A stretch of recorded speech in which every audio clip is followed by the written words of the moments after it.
We're here with Harry Kaufman, engineer from Midtower, and Harry's going to explain the operation of the Dayspring Senior Living Ostds system. Okay, Harry, tell me how this works. We're at the very start of the Ostds here. This is the first septic tank. Flow enters this tank in a 4-inch force main and delivers that flow into the first tank. The water from the first tank in turn flows into the second tank, and I guess we can kind of walk back to the second tank. Okay. So Harry, these have a, how big are these tanks, Harry? These are 3,300 gallons each. Septic tank number 1 is 3,300 gallons. Septic tank number 2 is 3,300 gallons. And what's the thickness of the wall? Wall thickness is 6-inch. Walls and floor are 6-inch thick. The lids are 8-inch thick. Okay. And you can see here, Doug, you can bring the camera around, you can see the pipe that conveys the liquid from tank 1 into tank 2, right here, that 4-inch interconnecting pipe. Okay? Correct.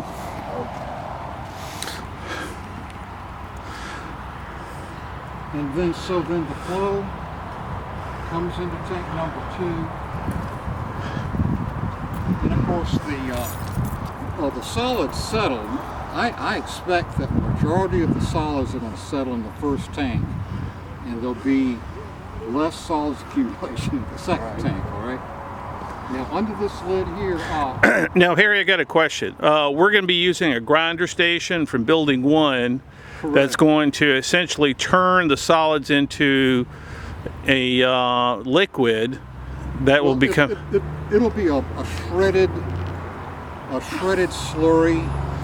It'll be, in other words, you're not going to be able to see fecal matter as you would in a toilet. It'll be ground up to so it'll that's how it'll arrive. And those solids will settle out. Again, the majority of them in tank 1, and to a lesser extent in tank 2. Richard, can you open this lid for me here, bud? Because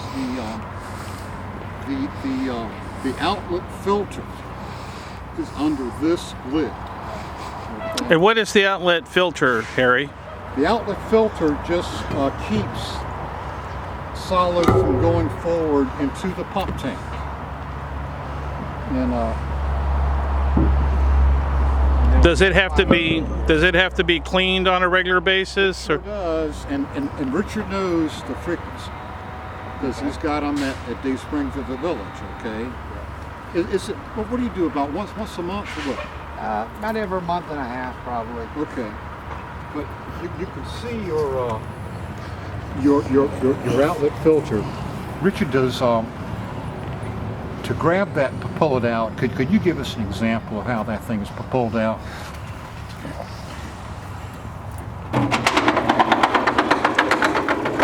Yeah, just pull it all the way out.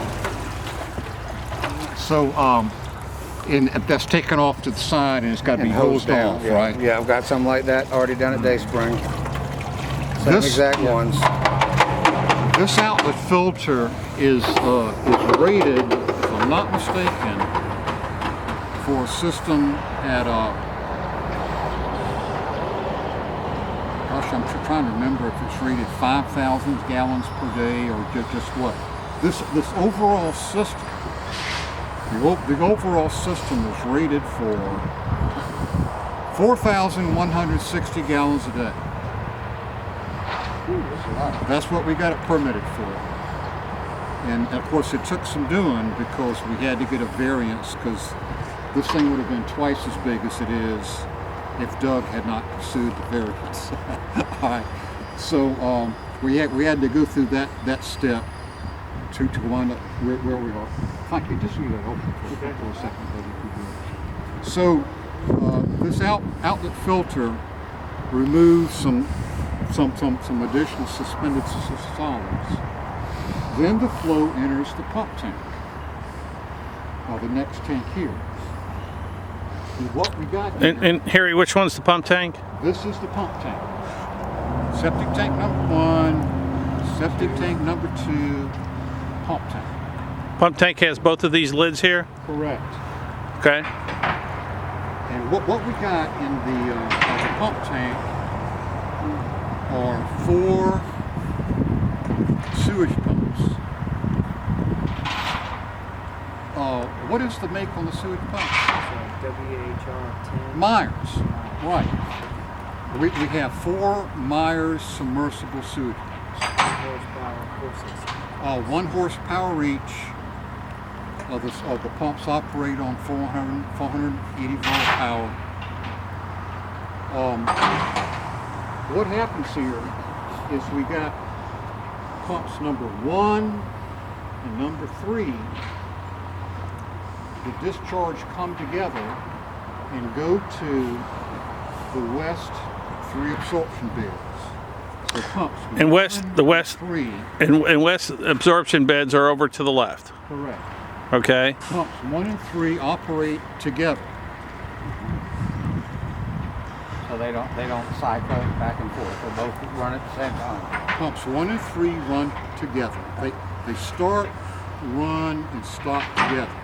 Set up in the lead position. Pumps 2 and 4, the discharge should come together. To the east there. Correct. Pumps 2 and 4 start, run, and stop together. When pumps 1 and 3 are running, or 2 and 4 are running, the combined flow is to be in the neighborhood of 200 gallons a minute. That's to be the pumping rate to the absorption beds. And these will alternate Correct. between this one and that one, and then Correct. this one and that one. Okay. This will pump down, 1 and 3 will pump down, then the alternator and the panel will switch. The next time we 2 and 4. will 2 and pump. 4. Okay. You got it. You got it. Yeah. And they're going through those filters, correct? Correct. Those baskets to spring. That one's one for 1 and 3, and this one's 2 and 4. You got it. You got it. Now, this particular manhole has the float switches in it. So you stop, float switch, run, float switch, high level alarm, and then run lag. So what'll happen is that if for any reason pumps 1 and 3 are not lowering the level, the flow continues to come in. Then if that lag float, the highest float, is tilted, We'll keep the other ones on. and then all 4 run together until the level comes down. So that's kind of a typical sewage pumping station scheme. Okay.